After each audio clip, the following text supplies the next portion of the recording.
देखिए कुछ तस्वीरें भी आपको दिखा रहे हैं। एक संत अयोध्या से आते हैं ताजमहल देखने के लिए, लेकिन उनको ताजमहल में प्रवेश नहीं दिया जाता। बदसलूक इसके लिए क्षमा है, जैसे हम पॉइंट नहीं छोड़ सकते यहाँ से हम पॉइंट सिपाही को तो हमसे दूर हटाओ। ये पहुंचा तब जब वहाँ 1 घंटा हम लोग खड़े होकर टिकट ले लिए तब ये पहुंचा। इसके लिए क्षमा है, जैसे हम पॉइंट नहीं छोड़ सकते यहाँ से हम पॉइंट सिपाही को तो हमसे दूर हटाओ। ये पहुंचा तब जब वहाँ 1 घंटा हम लोग खड़े होकर टिकट ले लिए तब ये पहुंचा। इसके लिए क्षमा है, जैसे हम पॉइंट नहीं छोड़ सकते यहाँ से हम पॉइंट सिपाही को तो हमसे दूर हटाओ। ये पहुंचा तब जब वहाँ 1 घंटा हम लोग खड़े होकर टिकट ले लिए तब ये पहुंचा। इसके लिए क्षमा है, जैसे हम पॉइंट नहीं छोड़ सकते यहाँ से हम पॉइंट सिपाही को तो हमसे दूर हटाओ। ये पहुंचा तब जब वहाँ 1 घंटा हम लोग खड़े होकर टिकट ले लिए तब ये पहुंचा। इसके लिए क्षमा है, जैसे हम पॉइंट नहीं छोड़ सकते यहाँ से हम पॉइंट। ठीक है, नितिन भी लगातार हमारे साथ बने हुए हैं। नितिन, ये वार्तालाप भी हमने सुनी जिसमें कि पुलिस के अधिकारी कह रहे हैं कि आपसे क्षमा मांगते हैं, पॉइंट से हम नहीं हट सकते हैं, और जो साधु हैं उनका कहना है कि टिकट लेकर मैं यहाँ पर आया हूँ। क्या ये पूरी वार्तालाप है, इसके बारे में कोई जानकारी है? बिल्कुल, देखिए परमहंसाचार्य और उनके जो शिष्य पहुंचे थे उन्होंने टिकट लिया था, और जब टिकट लेने के बाद ताजमहल के पश्चिमी गेट में जब वो प्रवेश कर रहे थे तब उनको रोक दिया गया। कल शाम के 5:35 की बात है दरअसल। और इसमें यह भी है कि गोल्फ कार्ट लेकर पुलिस कर्मियों को जब परिचय दिया गया कि ऐसे तरह से जब उनके शिष्यों द्वारा कि ये जगत गुरु बड़े रेनाउंड संत हैं और वो इस तरह से ताज देखने आए तो उनको गोल्फ कार्ट में भी बिठाया गया। लेकिन सुरक्षा का दरअसल अक्सर ये देखा गया है ताजमहल में कई सारे हिंदूवादी संगठन चुपचाप कई सारी ऐसी धार्मिक सामग्री ले जाते हैं, जैसे गंगा जल है या पूजा पाठ की सामग्री ले जाते हैं और अंदर से जो महल बताते हुए वहां पूजा शुरू कर देते हैं। फिर ये ताजमहल की सुरक्षा जो ब्रीच होती है पूरी तरह से उस पर सुरक्षा का घेरा तोड़ दिया जाता है, तो उस पर सवाल खड़े होते हैं। ये सारी चीजें भी एक तरह से इसका प्रैक्टिकल पहलू है।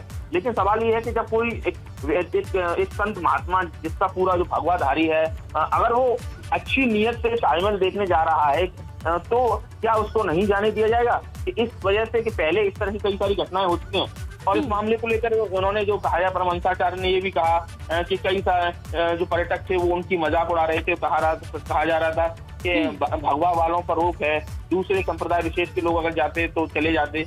ये सारी चीजें भी उन्होंने कहा है। तो उन्होंने ये भी कहा है कि ताजमहल पर भगवा को भी प्रवेश मिलना चाहिए, भगवाधारियों को, और जो लोग दोषी हैं उनके खिलाफ जांच कर उसकी कार्रवाई करनी चाहिए। और ये इस तरह के जो विवाद है वो पहले भी हो चुके हैं और किसी भी तरह का प्रचार प्रसार पूरी तरह से प्रतिबंधित है। और जैसे धार्मिक वेशभूषा जैसे टोपी है या कुछ लिखे हुए अंग वस्त्र है, किसी भी जगह की वेशभूषा पर कोई रोक तो नहीं है, लेकिन धार्मिक क्रियाकलाप आप पूरी तरह से प्रतिबंधित हैं। ऐसे में जो आर.के. पटेल है, जो एएसआई सुपरिटेंडेंट है आगरा सर्किल एएसआई के, उनका कहना है कि क्योंकि उनके हाथ में दंड था और दंड के आधार पर उनको एसडी दास जो वहाँ इंस्पेक्टर थे उन्होंने बाहर जाने के लिए कहा है, इसलिए ये मामला तूल पकड़ा है और कहीं ना कहीं गलतफहमी के शिकार हुए हैं, कहीं ना कहीं एक गलतफहमी रही है, ये बात कही है उन्होंने। और उन्होंने कहा है कि इस मामले में हम अपने स्तर पर जांच करा रहे हैं और इसके लिए जो उनके जो परमहंसाचार्य के जो कहा जाए उनके साथ के जो महंत हैं धर्मेंद्र गिरी ने ट्वीट किया है और उन्होंने मुख्यमंत्री को संबोधित किया है, प्राइम मिनिस्टर को संबोधित किया है, तमाम मीडिया हाउसेज में भेजा है और इसमें कहा है कि इस तरह से किसी भगवाधारी का अपमान है। एक मॉन्यूमेंट जो वर्ल्ड हेरिटेज है, विश्व धरोहर है, तो अगर उसमें कोई भगवाधारी कोई संत महात्मा अंदर प्रवेश करना चाहता है तो उसको प्रवेश क्यों नहीं दिया जा रहा है? नितिन, आप बता रहे हैं इस तरीके के मामले पहले भी सामने आ चुके हैं, तो क्या पहले जो जिम्मेदार अधिकारी हैं उनके खिलाफ कोई कार्रवाई या फिर कार्रवाई जैसी कोई बात कही गई है?